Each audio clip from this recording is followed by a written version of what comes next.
Okay, so let's look at the single asset model. So what we have over here is you have RI minus RFT, so that's the return of asset I minus the return of the risk-free rate equals to alpha, the alpha of asset I plus beta of asset I multiplied by the market risk premium plus epsilon. Okay, so basically what happens is that this is a single asset model, which is alpha, beta, epsilon, and we're going to talk about it and explain it a little bit further. Epsilon are basically,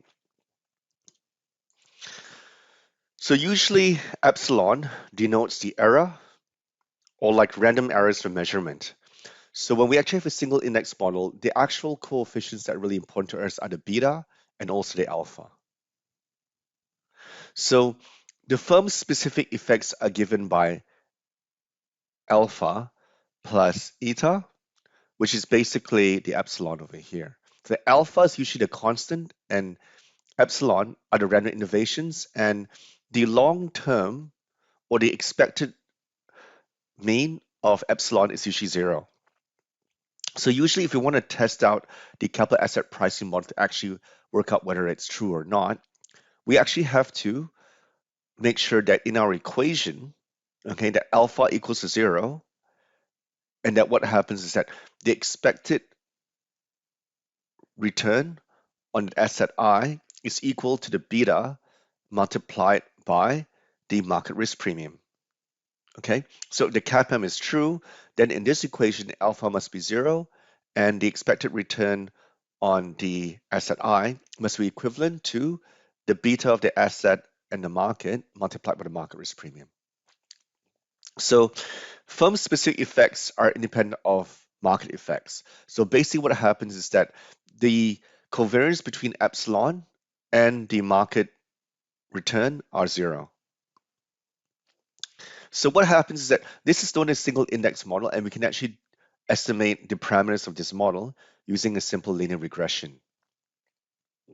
So when we actually run regression, as we have over here, what we actually have over here is a scatter diagram, and where we've actually plotted the returns on Google, the monthly returns, and the returns of the S&P 500.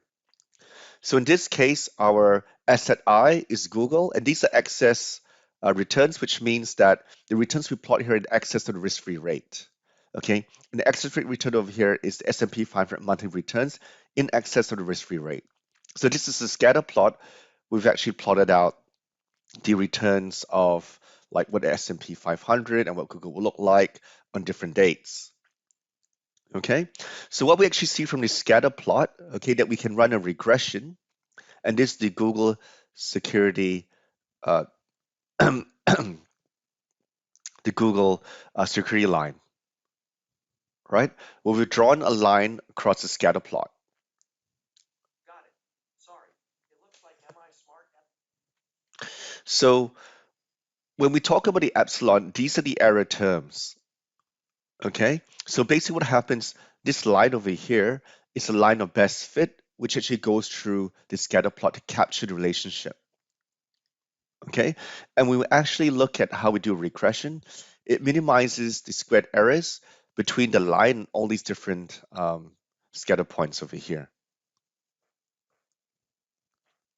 So when we can run a regression in Microsoft Excel, and these are the type of statistics that will actually produce. Right? So often we have things like the R squared, which actually explains how well does the line actually explain these scatter plots. It tells you things like the number of observations. Okay, so this residual term is the same as the epsilon, right? So what we're interested in over here is the coefficients of the intercept in the S&P 500. So what it's actually saying over here is that the intercept is actually not 0, it's 0.8. And basically the beta is 1.2. That actually means that Google, all right, has a high covariance with the market portfolio because it's 1.2. So basically what happens when we actually have the single index model, all right, we're actually running a regression. So the regression equation of here is Google's excess return equals to 0.8751 plus 1.2031 times the S&P 500's excess return. So we got 0.8751, which is the intercept, and the regression coefficient is 1.2031. So that is basically corresponds to this equation over here with the alpha and the beta. The alpha is 0.8751, which is the intercept, and the beta is the coefficient S&P 500, which is 1.2031. So what we can actually do with this regression equation is that we can actually forecast, say if the S&P 500 was negative 10%, we could actually use this model to actually predict what Google's return would be.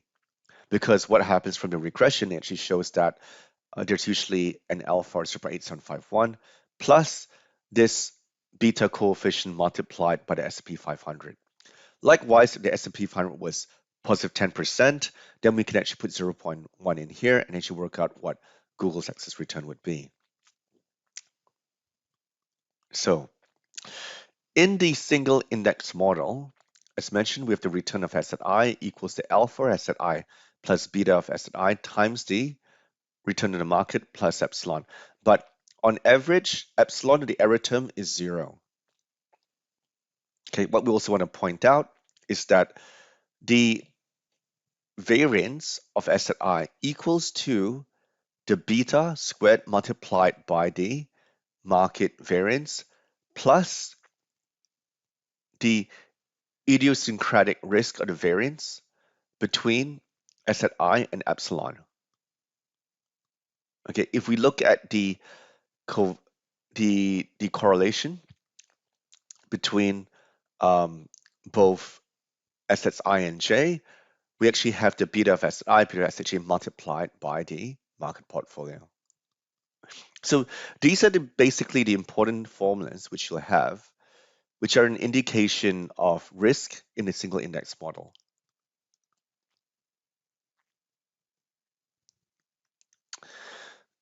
So these are the assumptions which actually drive the single index model. All right, so as we know, by construction, in the long term, epsilon, the average value of the epsilon is 0. And by assumption, the covariances between the epsilon and the market returns and the covariances between each asset are all 0 as well. Okay, so basically these assumptions make it easy or make it easier, okay, for us to actually use the single index model to actually price assets.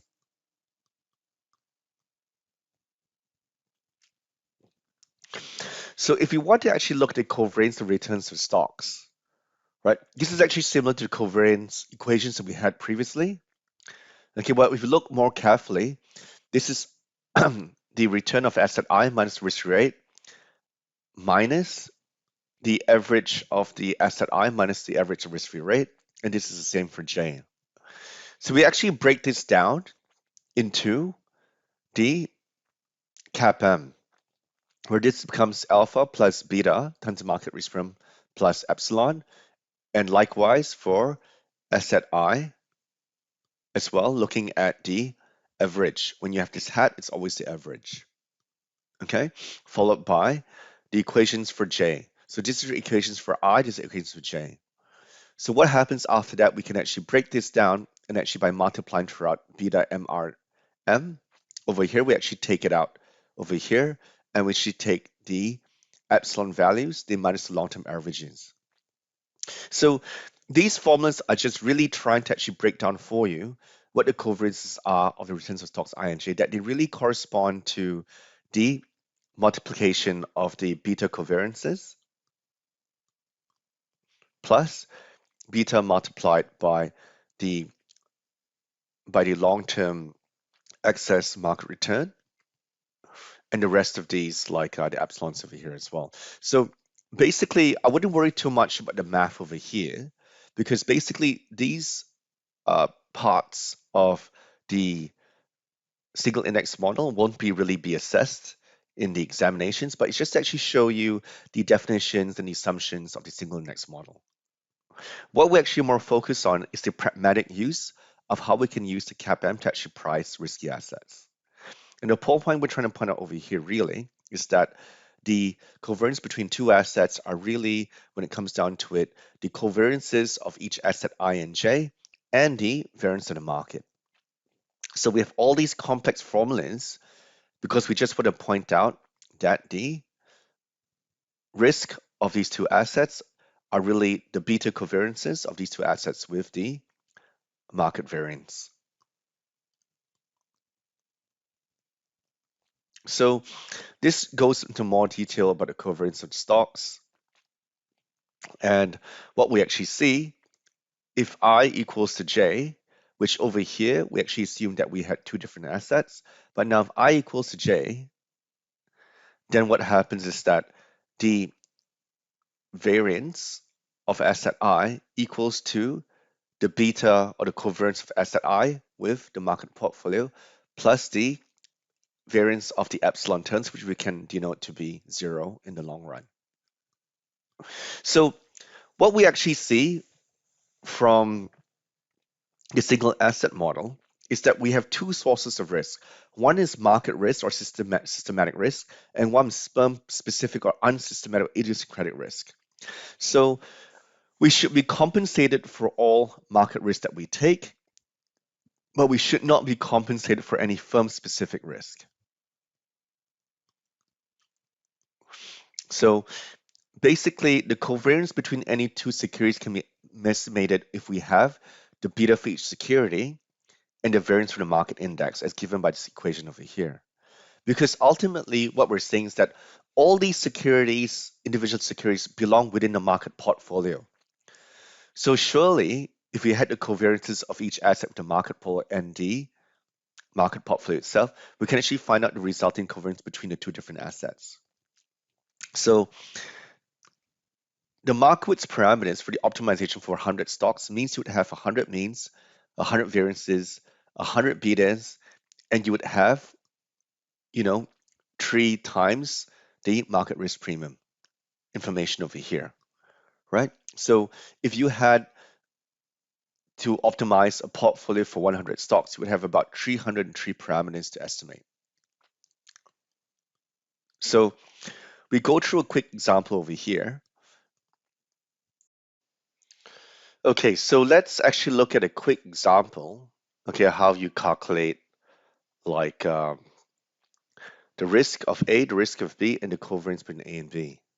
Okay, so the formula is the variance of A equals to the beta of A multiplied by the variance of the market plus the idiosyncratic risk of asset A. So basically what we have over here is that we have beta A 0.9, and we have the market with 20% at 0.2, and we're given that the idiosyncratic risk of A is 30%, so it's 0.3. So with this formula, we can calculate that the risk of A is 0.1224. Likewise with asset B. What's the risk of asset B? It's going to be the beta of asset B, which is 1.1 squared. We have the market variance, which is 0.2, which we have over here. And we have the idiosyncratic risk of asset B, which is 0.1. So it's 0.0584. Now, if we wanted to get the covariances, we just take the two betas, 0.9 times 1.1 multiplied by the variance of the market, and we get 0.0396. So this is just a simple example of how you would actually calculate the risk of different assets if you had the betas and if you had the idiosyncratic risk and the market risk. Then you can actually calculate the risk of any asset. So in short, if you had a portfolio instead, okay, the beta of your portfolio, beta P, would be the weighted average of all the betas of every asset in your portfolio. The expected return in your portfolio is the same, but it's a weighted average of the expected return of every asset in your portfolio. And the variance to the portfolio is really made up of the beta of the portfolio itself and the market variance plus each individual asset's variance multiplied by its weight. However, if it's an equally weighted portfolio, if all xi are the same, is equally weighted, that means what you'd actually have is that this equation over here will be 1 over n multiplied by, it will be the average of each asset's variance. So therefore, when n goes to infinity, that means what you're trying to say over here, as n becomes larger and larger and larger, what really only matters for the portfolio is really the beta of that portfolio and the market standard deviation. So I hope that's clear. So what's actually trying to indicate over here, the main takeaway from this slide is that as the number of assets in your portfolio goes to infinity or very, very large, you don't actually worry about the idiosyncratic risk of the portfolio. You only worry about the systemic risk, okay, because that's actually what the variance or the risk equation actually alludes to when n goes to infinity. Because what happens, n goes to infinity, this value becomes smaller, right? Because 1 over infinity means this one became 0. So therefore, the variance to the portfolio is just beta times the market standard deviation. That's it. So what we're showing over here is various scattered diagrams, is that we can run regressions of different types of assets, R1, R2, R3, R4, 5, 6, 7, 8, against the market portfolio, which is on x-axis. Okay, so you can see over here, these would have positive coefficients, right? And so what happens that some assets are more highly correlated with the market portfolio, and some assets will be less so, right? Some assets can even have negative relationship with the market portfolio, right? So what we're trying to say over here through scatter diagrams, this is a graphical representation that you can have different types of betas. Betas can be above 1, less than 1, and it can be positive and negative. And if they're negative, that means they are negatively correlated. If they're positive, means they're positively correlated.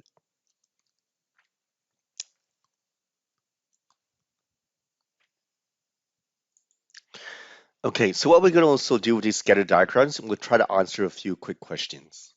So, consider graphs of SIM for individual assets 1 and 3, which has more idiosyncratic risk, right? So basically, if you look at assets 1 and 3, okay, we can tell that basically for asset number 3, they're much closer to the market portfolio, and these ones are actually much more dispersed. So when we have these lines, what happens is that the beta is actually the gradient of the line, and the alpha is actually where it's the y-axis. So what we can actually say over here is that R1 actually has a greater alpha than R3 over here. So that would mean that R1 has greater idiosyncratic risk. So if you look at graphs assets 1 and 3, are these assets mispriced? Well, you can't really tell whether these assets are mispriced from the table, so that's not possible. So if you look at assets 1 and 4, which asset has more systematic risk? Okay, so look at assets 1 and 4. What we can tell is that asset number 1 has a much steeper gradient compared to asset number 4. So basically what happens, we would say that if your gradient is steeper, that actually means your systemic risk is higher, because for the same level of your market return, you have a much higher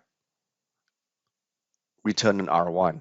So if you looked at like RM over here, it would have a much lower value R4. So therefore, for this question, basically asset 1 would have greater systematic risk. So now I'd just like to summarize quickly the differences between the single index model and the CAPM. So the CAPM is really an equilibrium model that has a whole bunch of assumptions, like making sure that the market pulse is efficient, everyone has the same information, there are no transaction costs, so on and so forth. And it actually just really explains the relationship between expected returns, which is future returns, with market returns. It has a sensitivity that's based on, at the end of the day, a market portfolio that we cannot quite capture in real life. And we have to assume that alpha, or the constant regression model is zero for all securities. So what happens is that the single index model is basically you could think of it as the CAPM for the real world. It's a factor model. It looks at realized returns, which is historical returns. And the sensitivity is based on an observable market index like the S&P 500, right? And what happens is that the alphas of different assets can be different. It's not necessarily the same exactly, right? So you could call a single index model a practical version of the CAPM because the CAPM is theoretically efficient but not realistically possible. Let's look at it by explaining it in a different way. So the CAPM is just an asset pricing model. It just tells you the relationship between future returns and risk related to an all-inclusive market portfolio, right? And as we mentioned, we cannot have an all-inclusive market portfolio in real life. Even something like S&P 500 consists of just 500 stocks. It doesn't encompass bonds, it doesn't encompass commodities, it doesn't encompass real estate.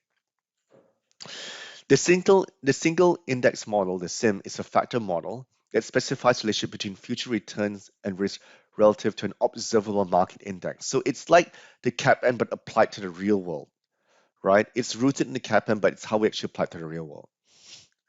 So the single index model can be used to simplify the Markowitz model by just estimating a relationship between previous returns or historical returns and the observable market index. So the CAPM always implies that alpha is going to be zero. So if we want to do a test of the CAPM, that means all the alphas of every asset that we regress against the market portfolio should be zero. Okay, so if the CAPM is really true, the estimated alphas from the single index model should be uncorrelated and average out to zero over time, but this doesn't actually quite happen. And that's what they're actually trying to say over here, that the alphas of each different asset are not necessarily equal. So when we think about it, how do we estimate the beta? Okay, there are actually two ways, right? One is by doing it by regression, which we talked about. We actually did the regression of Google against S&P 500. Okay, the other way is that if we already have the standard deviation or the covariance between the asset I and the market, we can actually break it out into beta I, beta M, multiplied by the variance in the market, and we can actually calculate the beta of asset I by looking at the covariance between the covariance between asset I and M divided by the variance. So basically, these are two formulas which you should remember as to how we can actually estimate beta. So beta is actually used to actually estimate like different assets prices. So one of the issues of just having the single index model like the beta is you're only measuring risk against one portfolio, which is the market portfolio. So essentially all you're saying is that I only have one risk factor. So beta itself might not be particularly comprehensive because you're only having one particular portfolio, the market portfolio, so it's only one risk factor. And it's only a static one period measure. As you mentioned before, we're performing a regression over a historical sample of returns of a certain asset against a single market. However, beta can also change over time as well. So there are many limitations in using the method of pricing assets using a single index model with the beta. So to actually address some of the weaknesses, we can actually address the one where its risk is measured against one portfolio. We can actually use multiple portfolios. So what we actually have here is the three-factor portfolio, right? So we have the expected return, excess return of asset I equals the alpha plus the beta of the asset I with the market risk premium plus another beta multiplied by what is called the size premium, and this is the value premium, and this is the epsilon, which is the uncorrelated errors. Okay, so the return on asset I, the excess return equals the alpha plus the factor loading on market risk premium plus a factor loading on the size premium and the value premium. Okay, so what we're actually saying over here, you can actually have multiple risk factors, not just a market factor. Okay, so Fi is the return on the J factor that impacts asset I, as RI. And epsilon is the firm-specific effect for stock I. So in the long term, the covariance between all the assets equals to 0. And the covariances between each firm-specific effect for stock I is 0 with the factors as well. So Farmer and French are Nobel Prize winners that actually won Nobel Prize for a three-factor model, who actually showed that in the long run, stocks actually had premiums which are associated to the market, size, and value, which is what we see over here. So this is high book to market stocks minus low to book to market stocks. And this is return on small stocks minus return on large stocks, the size premium. So beta ij is the factor loading of asset I on factor J. So basically what we're seeing over here, that there can be multiple risk factors that affect a stock, and to actually calculate the excess return of a stock, we should actually look at the factor loading of that asset versus against multiple different factors. So factor loading is how sensitive asset I is to changes in factor J. It represents the risk exposure of asset I to factor J.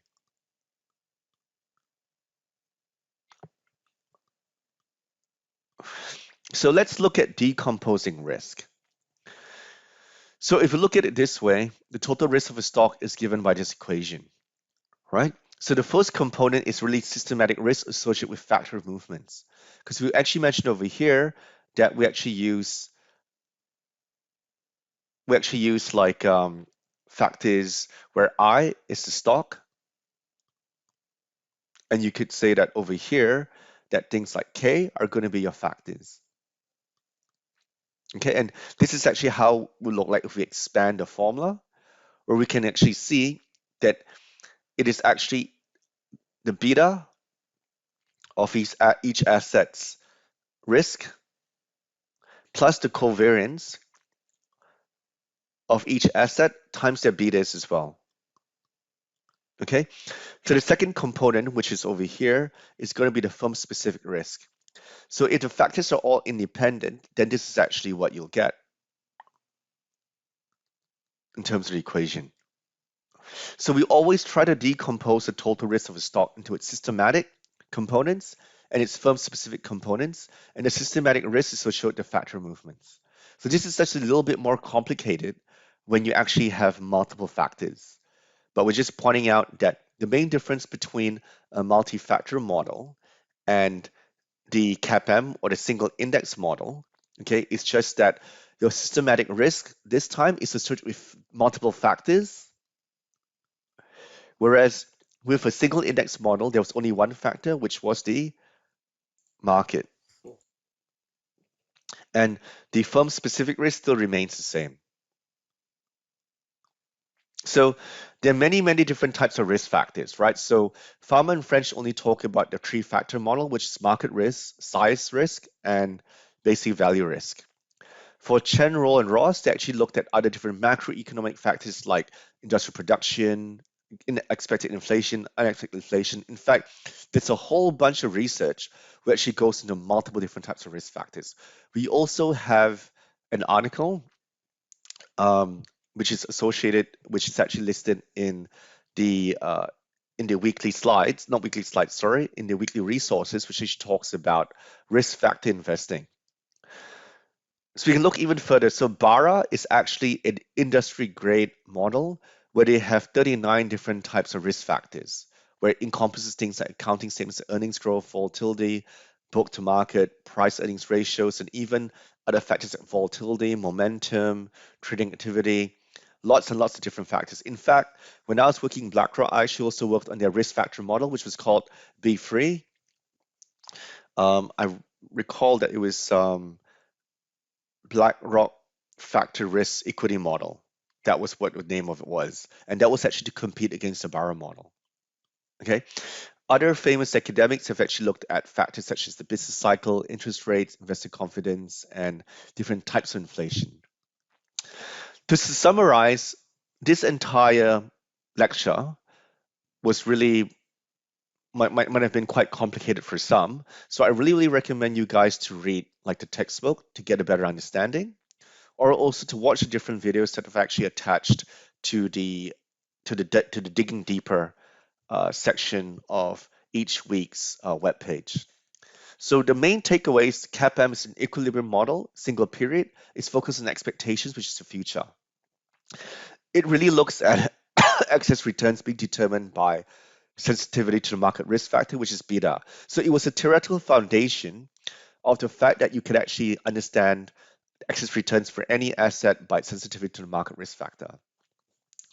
The signal index model is basically bringing the CAPM to reality, right? Where it uses market returns as a risk factor like the S&P 500.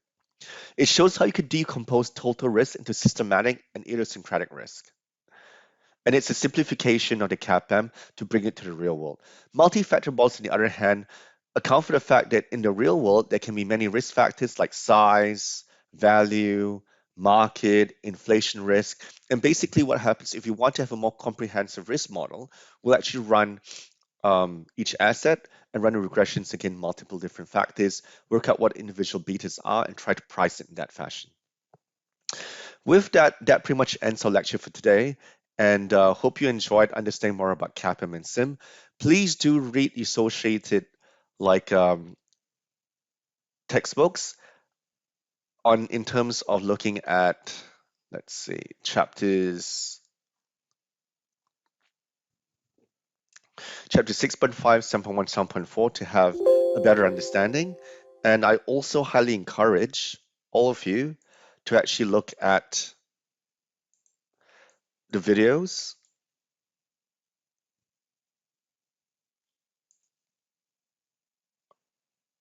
where we have in CAPM factor models,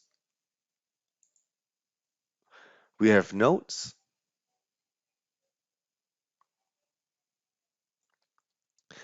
and I have lots of different videos in here from YouTube, which also provide alternative explanations of beta, CAPM, SIM, like an example of using calculating return of a stock using Excel, multi-factor models, farmer-friendly three-factor models as well. Okay, so please do watch these videos. Please do try working on the quizzes. Please do read the textbook. And when you have the time, please watch the video on this week's tutorial for week 4 and next week's, which is the recording for week 5. Thank you.